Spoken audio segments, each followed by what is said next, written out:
Hey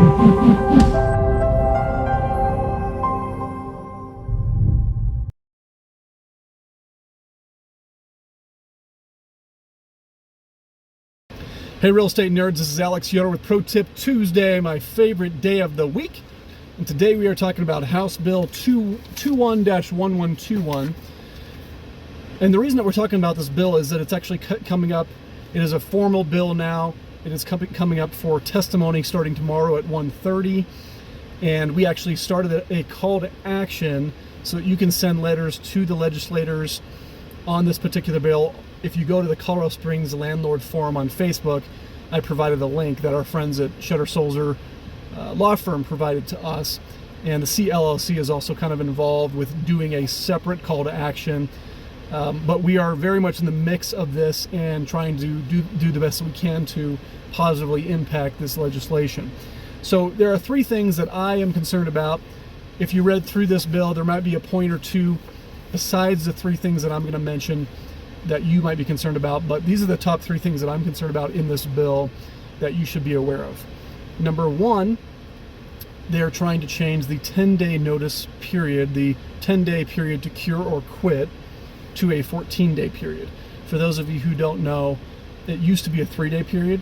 Now it's a 10 or a 5 with some special for some specific landlords, but generally speaking, it used to be a 3, now it's a 10. They're trying to make it a 14 inside of like a three-year period of time. So that is a concern. Obviously, evictions are taking around 60 days right now, so let's tack on more time to that. We're not a fan of that. Number two, they're trying to add 12 days before you can enforce a writ on the tail end of an eviction. Right now, if you get a judgment for possession, you can enforce that writ 48 hours after you leave the courthouse. They're trying to change that to 14 days, which would add 12 days to that timeline. Again, already taking around 60 days start to finish to actually perform an eviction, if not more. This would just add more time, and we already take longer than most states in the country. So that's an issue.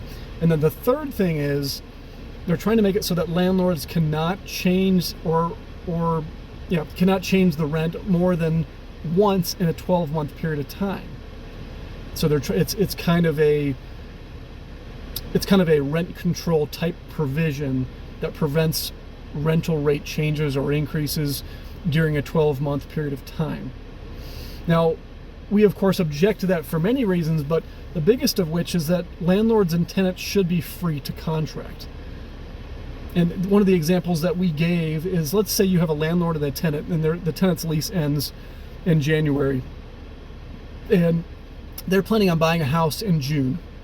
And so the landlord and the tenant agree to a very small increase because the landlord knows that they're better off having a rental vacant in June anyway, in the spring, summer anyway. So let's do a real small increase. They can vacate in the spring, summer, and then I can really bump the rent to fair market value.